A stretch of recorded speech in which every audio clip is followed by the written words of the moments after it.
Tuesday, November 5, 2013, the ballooning of diagnoses for attention deficit hyperactivity disorder, ADHD, may be the result of a too broad definition and increased reliance on medications to treat the disorder, according to an analysis by researchers from Bond University in Australia, published in the British Medical Journal today. The study authors point to big jumps in ADHD diagnoses, which they measured by tracking the number of prescriptions for ADHD medications. In Australia, ADHD prescriptions increased by 73% from 2000 to 2011, while in the Netherlands the number doubled. In the United Kingdom, prescriptions for kids' ADHD meds doubled between 2003 and 2008, and quadrupled for adults over the same period. In the United States, the prevalence of ADHD diagnoses reported by parents rose from 6.9% of children in 1997 to 9.5% by 2007. There is wide variation in point prevalence rates within and between countries, raising questions about diagnostic practices contributing to part of the rise. The researchers wrote, "There used to be a very narrow range of symptoms that had to be met for an ADHD diagnosis," said Sandra Vaughan Chapman, PhD, founder and chief director of the Center for Brain Health at the University of Texas at Dallas, who was not involved in the research. Now, if children are having trouble in school, their parents are diagnosing them, teachers are diagnosing them. The Australian researchers wrote in BMJ that most children diagnosed with the disorder only have a mild or moderate form, which raises questions about whether some children are being incorrectly diagnosed, and thus receiving unnecessary treatment.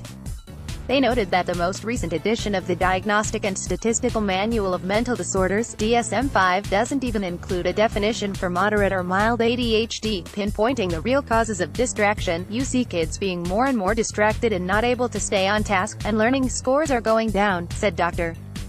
Chapman. "These societal issues may be leading some people to believe ADHD is a major problem," she said. In reality, Chapman suggested, this collective distraction may be the result of overuse of technology. "We're building a brain that likes to be distracted," she said. Like the researchers, Chapman also thinks reliance on ADHD medications to solve the problem is not the proper response. About 87% of children meters and diagnosed with ADHD in the U.S. in 2010 subsequently received medication, the researchers wrote. The U.S. spends $500 million on the drugs annually, they noted. "There's little research on how these medications affect people over the long term," said Chapman, "but anecdotally, people who take the drugs tend to be more overweight and agitated, and to have social and cognition deficits." ADHD meds don't fix the brain. Chapman said that while the drugs may succeed in forcing the brain to hyperfocus, she doesn't think it's a solution to the actual problem. "There's a false perception that it's fixing the brain to not have ADHD," she said.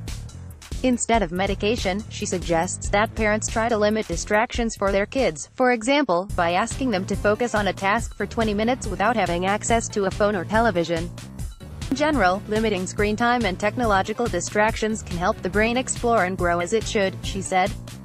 Parents can also help limit the choices a child has to make, because making decisions is particularly hard for kids with ADHD. "I actually think parents are the ones who have the most influence on how mild or moderate the ADHD is," Chapman said.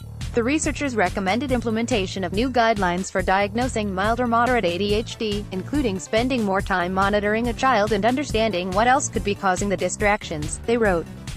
They also suggested that clinicians try counseling or other interventions before prescribing ADHD medication.